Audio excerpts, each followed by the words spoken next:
بالکل نہیں، تم نے بہت اچھا کیا. میں آج ہے ایرا سے نکاح کروں گا. It's just too much to bear. I'm here for you. ٹھیک ہے بیٹا. تو پھر میں بھی اپنا فیصلہ کروں گا اور اس فیصلے میں تمہاری کوئی جگہ نہیں ہوگی. سوری اماں، پر میں مجبور ہوں. ایسی کون سی مجبوری ہے؟ تم اپنی زندگی برباد کر دو گی. اس کے بغیر بھی تو بربادی ہے. یہ چند مکالمے ہیں جو صرف الفاظ نہیں ہیں.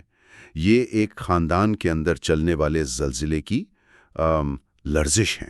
آج ہم ایک ایسی ہی کہانی کے ان نازک لمحوں پر بات کریں گے جنہوں نے سب کچھ بدل کر رکھ دیا. اور دیکھیں، یہ کہانی صرف محبت اور بغاوت کی نہیں ہے.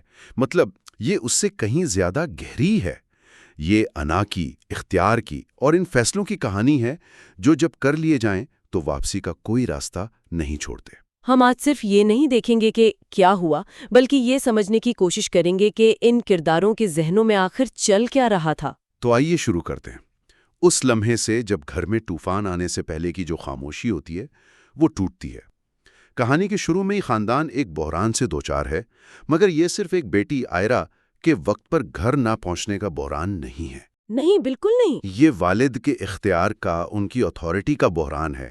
انہوں نے ایک حکم دیا تھا اور انہیں شک ہے کہ وہ حکم توڑا گیا ہے. بالکل. آپ والد کا پہلا رد عمل دیکھیں. وہ اس بات کو ماننے سے ہی انکاری ہیں کہ آئرا کامیار کے پاس گئی ہوگی. جی بالکل. یہ انکار صرف ایک باپ کی امید نہیں ہے، یہ ایک ایسے شخص کا دفاع ہے جس کے دیے گئے حکم کو چیلنج کیا گیا ہو.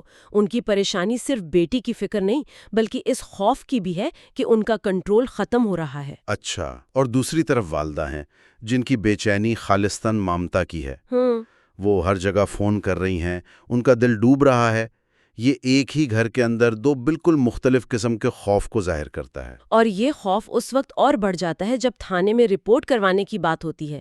مطلب بات اب گھر سے نکل کر باہر جانے والی تھی، جو کسی بھی روایتی خاندان کے لیے عزت پر حرف آنے کے مترادف ہے. جی. وہ لمحہ خاندان کی بے بسی کو بہت واضح کر دیتا ہے. لیکن پھر اسی شدید پریشانی کے عالم میں آئرا گھر آ جاتی ہے، اور اس کی واپسی سکون نہیں بلکہ ایک طوفان لے کر آتی ہے.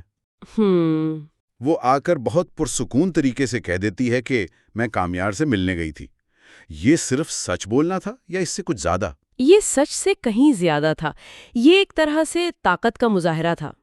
آئرا کا جو پرسکون انداز تھا نا، وہ اس کی بغاوت کو اور بھی شدید بنا دیتا ہے.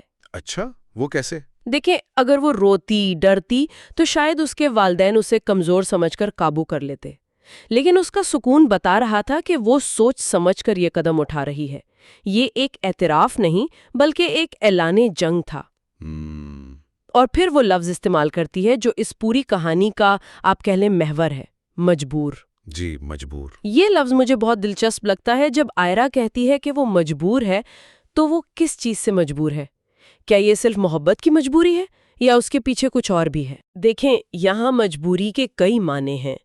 ایک سطح پر تو جی ہاں، یہ کامیار کے لیے اس کی شدید محبت ہے، لیکن اگر گہرائی میں دیکھیں تو یہ اس دباؤ اور ان توقعات سے آزاد ہونے کی مجبوری ہے جن کے تحت وہ جی رہی تھی. اچھا. اس کا ایک جملہ ہے: کب تک میں اپنی فیلنگ سے بھاگتی رہوں گی. اس سے ظاہر ہوتا ہے کہ وہ تھک چکی ہے. یہ فیصلہ صرف کامیار کو پانے کا نہیں بلکہ اپنی ذات کے لیے کھڑے ہونے کا بھی ہے. تو اس کا مطلب یہ ہوا کہ جب آئرا کہتی ہے کہ وہ مجبور ہے تو وہ دراصل کہہ رہی ہے کہ اس کے پاس اپنی شناخت بچانے کے لیے اس کے علاوہ کوئی راستہ نہیں بچا. بالکل یہی بات ہے. اور والد کا رد عمل اس مجبوری کو بالکل نہیں سمجھ پاتا. ان کا غصہ تو چلیں سمجھ میں آتا ہے، لیکن وہ الٹیمیٹم کہ یا تو خاندان کو چنو یا پھر کامیار کو. آج کی رات ہے تمہارے پاس، اچھی طرح سے سوچ لو. یہ ایک انتخاب تو نہیں، یہ ایک دھمکی لگتی ہے. یہ دھمکی سے بھی زیادہ پیچیدہ ہے. باپ کا یہ آخری داؤ جذباتی بلیک میلنگ کے بہت قریب ہے. وہ غصے کی بجائے اپنی بے بسی اور خاندانی عزت کو ہتھیار بنا رہے ہیں. صحیح. وہ کہہ رہے ہیں کہ اگر تم نے ہمیں نہیں چنا تو تم ہماری محبت، ہماری وراثت، ہر چیز سے محروم ہو جاؤ گی. یہ ایک بہت طاقتور حربہ ہے، کیونکہ اس کا مقابلہ کرنا بیٹی کے لیے اپنی محبت کو پورے خاندان کی عزت پر فوقیت دینے کے برابر ہے، جو کہ ایک بہت بڑا اخلاقی بوجھ ہے. وہ آئرا کو ایک ایسے دوراہے پر کھڑا کر رہے ہیں جہاں